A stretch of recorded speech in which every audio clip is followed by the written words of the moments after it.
Hey guys, what's up? In the spirit of trying out new things and expanding what's to be expected here at Devious Advocacy, we thought we'd create a new sub-channel to The Devil's in the Details. Similar to what we did in the zombie episode, where we dove into the origin by sifting through the zombie lore and pointing out its roots both in books and in films.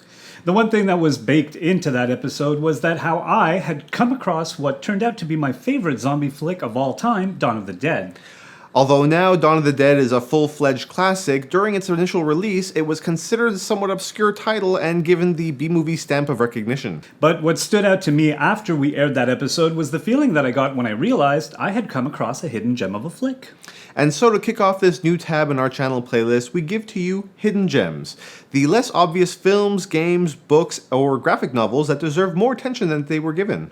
Hidden Gems? It's kind of a corny name for it, don't you think? So what do you want to call it? I don't know. Things you might have missed. That's pretty lame. How about Forgotten Classics? Or underappreciated classic gems you might have missed. That's really long. I'll tell you what. Why don't we let them decide what the playlist should be called? Okay, but that might take a while. The last video received 2 comments. Mom, Dad. What do you do when you've got a B-movie film script, as was the case with 1997's film Mimic? You do exactly what Guillermo del Toro did. You make an A movie out of it. Roger Ebert said it best when he reviewed the film. He said that there was a sense in which Mimic is exactly the same movie as Event Horizon, which is exactly the same movie as The Relic, which, like many other movies, was descended from Alien, which itself was the child of a well-established horror tradition. All of these movies, and there are hundreds more, follow a formula in which a pseudo-scientific setup in the opening act leads to a series of scenes in which the heroes are trapped in a subway system, spaceship, tunnel, etc. With a new and terrifying monster in a form not previously known to man, and the monster leaps out of hiding at them in ways long known to special effects technicians. We're gonna seal off this.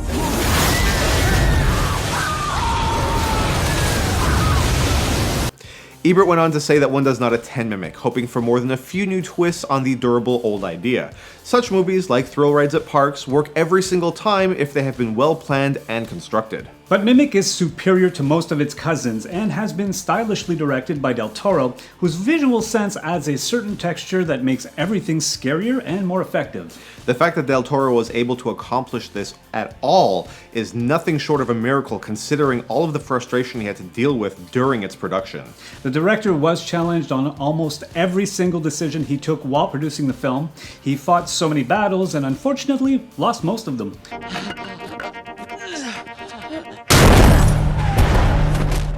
But Del Toro is not a very shy guy, and certainly not a closed book.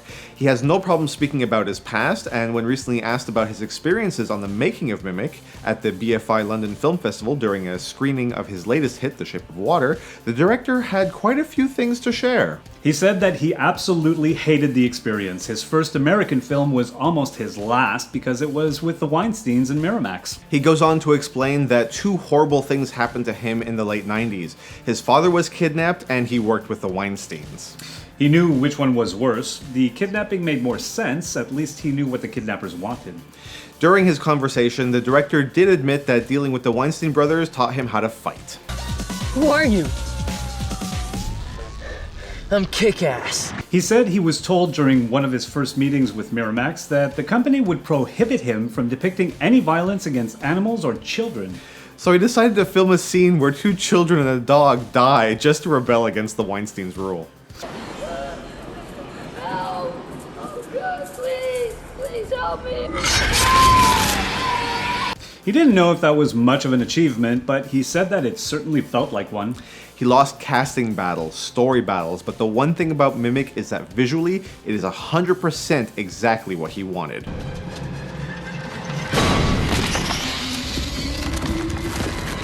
The movie is visually gorgeous, and it has a couple of sequences that he's very proud of. The commentary track on the film is an absolute goldmine. After handing in the script to Miramax, the studio proceeded to seek out writers to make changes they thought were necessary. The first writer they tapped was John Sayles, who was perfect for the genre, having written films such as Piranha, Alligator, and The Howling, to name a few. This draft was Del Toro's favorite, but of course, Miramax rejected it. The studio wanted to further explain the creatures in the film, and Del Toro kept on telling them that the more you explain them, the more you rob them of their magic. You sly dog! You got me monologuing! I can't believe it. The script then landed on writer-director Steven Soderbergh's desk, and he took another pass at it. He wrote a truly deranged draft that Del Toro loved. He phoned Soderbergh and told him that he thought the script was fantastic, that it was the best dialogue that he'd ever read. But that unfortunately, it really didn't have a lot to do with the movie they were going to make. In fact, there's only one thing that remains of the Soderbergh draft, and that is the priest being dragged through a small opening during the prologue of the movie. Matt Greenberg, the writer for 1408, Halloween H2O, and Ring of Fire, also took a stab at the script, but that too was tossed aside. The next battle Del Toro was to fight centered on casting. Originally, the director wanted to cast Andre Braugher in the role of Peter. He thought that it would be really important at the end of the movie to have a Latin kid in the role of Chewie, Sorvino an American girl, and an African-American central male character as the hero. But again, the studio intervened and Jeremy Northam was cast instead. Del Toro recalled that one of the heads at Miramax had said that American audiences were not ready for a mixed-race couple in a major motion picture.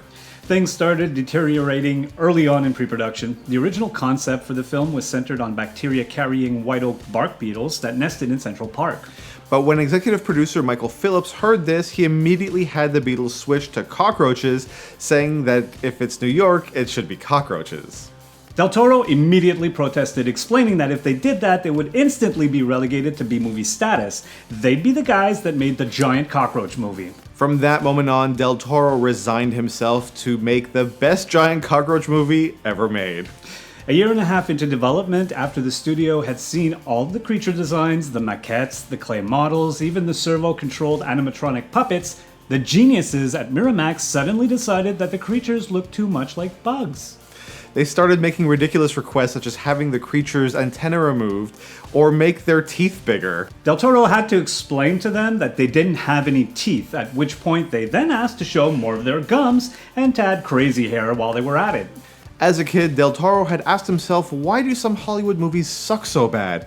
After dealing with the studio heads on Mimic, he learned why. You want me to go to Newark with those guys?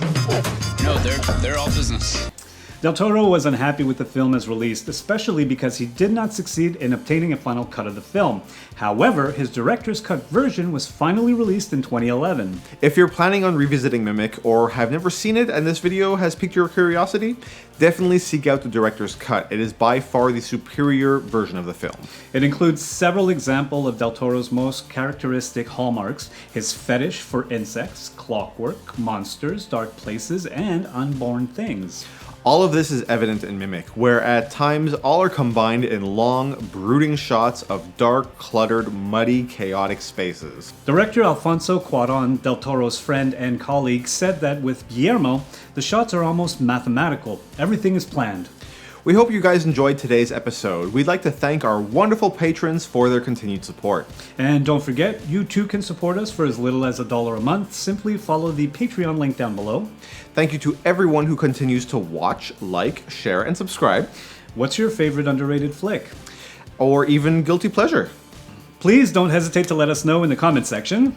Thank you. We love you. Good night. I know what you're all thinking. What the hell is Dan doing in front of the camera during the end credits scene? Well, it happens to be BD's 50th birthday this weekend, and to celebrate, we're going to take a week off. It'll give BD some time off of writing so that he can actually really enjoy his birthday and finally the beautiful summer weather that we're having. So happy birthday, BD, and for everybody else, we'll see you guys the following week.